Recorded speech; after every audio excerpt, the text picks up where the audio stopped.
solving education is not just solving education, it's kind of solving everything. You know, if you care about AIDS in Africa, if you care about poverty in the inner city, if you care about the environment, whatever you care about education. It is the ultimate gateway problem. I absolutely believe that we need a revolution in education, and the good news is it very much appears to be happening.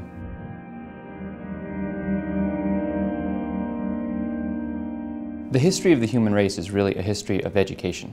Great moments in education have dominated the great moments in history. Out of the Industrial Revolution, we took what we learned about factories and processes and efficiencies, and we turned education to a giant assembly line system.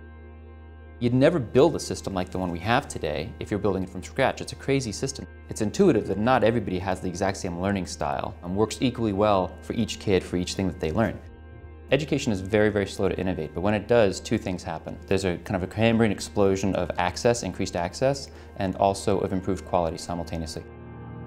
I believe that we are on the verge of the next great jump, and that's going to be online education. If we can suddenly mine all of the data that you've always been producing when you study, we can personalize education to you.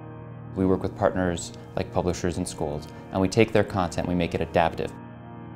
You get your own personal textbook. It's literally unique. It's created for you every single day. And within a couple of weeks, I know how strong you are at every single concept in the course, and I know exactly how you learn it best. If you learn math best in the morning between 8:13 and 9 a.m., I know that. If you learn science best in 24-minute bite sizes, I know that. It's pretty personalized. I mean, there is some belief that the education is not just one-on-one, but you do collaborative learning. So kids learn from one another. You type a question into our system. Our system can go find everybody who's online right this second who absolutely knows the answer to that question. And then we ask that question to 15 people, it just pops up on their screen, and you get like the wisdom of crowds harnessed with this adaptive AI.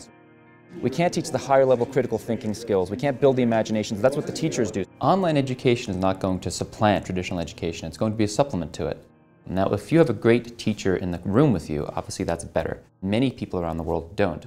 We want to expand education access as far and wide as we can, and that very much includes in the developing world.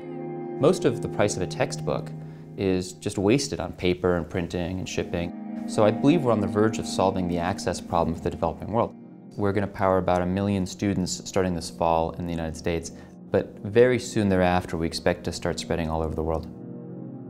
We want to make sure education in the next decade or two becomes available to everybody anywhere on the planet.